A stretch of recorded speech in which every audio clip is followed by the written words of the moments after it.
привет, с вами Антон, и как вы догадались уже по заставке и по названию самого видео, сегодня мы с вами поговорим про один из самых прекраснейших, свежайших и интереснейших ароматов, которые мне встречались на моем 28-летнем веку. Это будет аромат от бренда Acqua di Parma, который у нас называется как Arancia di Capri, что в переводе с итальянского у нас означает апельсин с этого прекрасного острова Капри.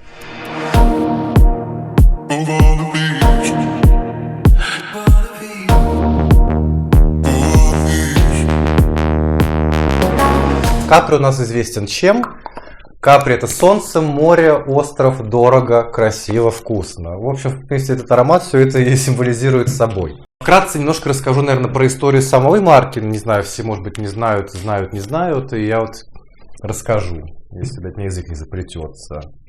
Так, ну, в принципе, пока можно поставить его сюда на полочку, чтобы постоял.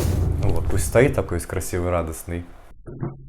Марка была основана в 1916 году, это уже более 100 лет назад. И основал ее итальянский барон, богатейший человек города Парма. В принципе, почему называется Acqua di Parma, типа вода из города Парма. Тут у нас не вода, тут у нас эликсир живительный. Звали его Карло Маньяни.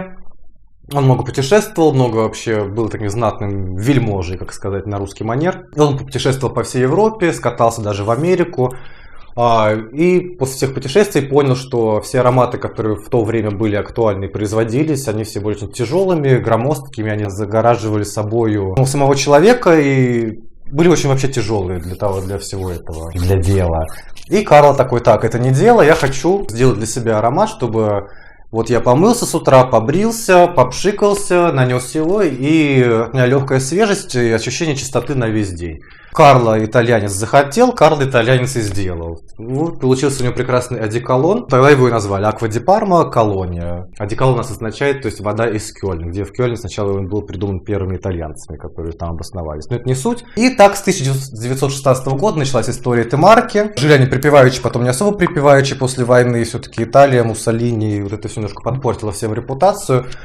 Но в 1993 году, в конце 20 века, решили немножко возобновиться, и трое классных предпринимателей Италии, один из них был владельцем ТОЦ в то время, они как-то собрались, скинулись своими денежечками и решили возобновить и сделать еще более массовым свой продукт. И вот с 1993 года насчитывается уже новая история этого бренда. И вот так вся история шла и дошла до того, что Acqua di Parma запустили линейку ароматов-ароматерапевтических средств. Как раз вот синяя линейка, назвали ее «Голубое Средиземноморье». А почему так назвали? А потому что собрали там ингредиенты ключевые для каждого из регионов из этого Средиземноморья. Вот такой был экскурс в историю, который я, конечно же, обрежу, потому что он дохуя, длинный получился. И вернемся к этому апельсину с острова Капри. Там растет апельсин, хороший такой каприйский апельсин. В чем вся прелесть этого парфюма? В том, что собирают этот апельсин, вручную все это выжимают из него все его соки до последнего. Из полученного сока делают уже эссенцию, эмульсию, которая после этого смешивается уже со спиртом, с другими эфирными маслами. В конце концов получается парфюм. Главное прелесть этого аромата, потому что это ручной труд,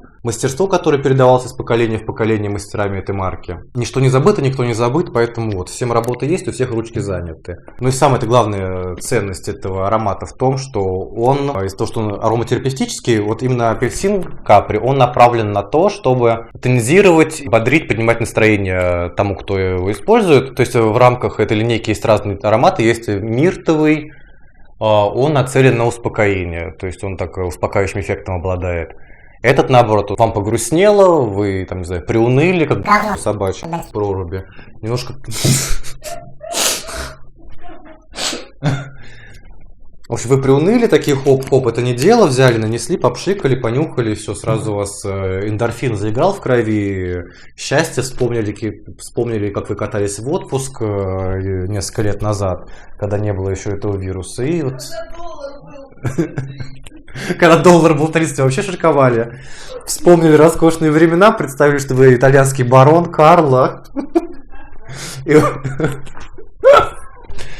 И вот так вот подняли себе настроение, похихикали, посмеялись, поностальгировали. И, в общем, вот на что этот аромат нацелен. Он сам по себе не несет какой-то огромной ценности с альфакторной точки зрения, что это какое-то высшее произведение парфюмерного искусства. Нет, если сравнить с другими коллекциями из той же Аква ди Парма, там есть гораздо лучшие шедевры парфюмерные. Это вот нет, все, что синенькое, это вам для эмоций, для наслаждения, для переноса в будущее, в прошлое и так далее. Вот на что это все нацелено. Поэтому так я решил вкратце рассказать про апельсин каприйский, остров Капри.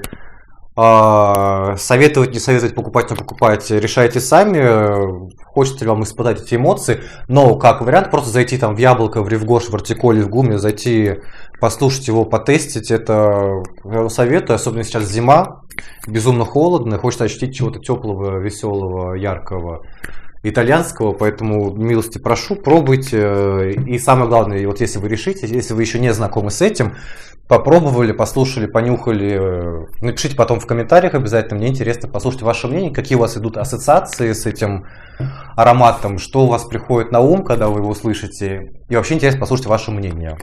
Если у вас уже есть или вы с ним знакомы, тоже напишите, согласны вы, не согласны.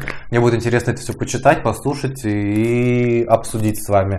Самое, что еще хотел бы сказать про Аква ди Парму. Бренд потрясающий, роскошный. Да, шикарно, там мастерство, ручной труд, высшие профессионально работают. Но проблема большая в том, особенно на территории России и стран СНГ, что этот бренд не особо раскручен. С одной стороны, связано с тем, что сами основатели марки не хотели делать из этого что-то публичное, что-то такое раскрученное, массовое. Но это ладно, это было там больше 100 лет назад. Сейчас времена меняются, и все нацелены на получение прибыли и на достижение ее. Проблема другая, что вот что-то там упало.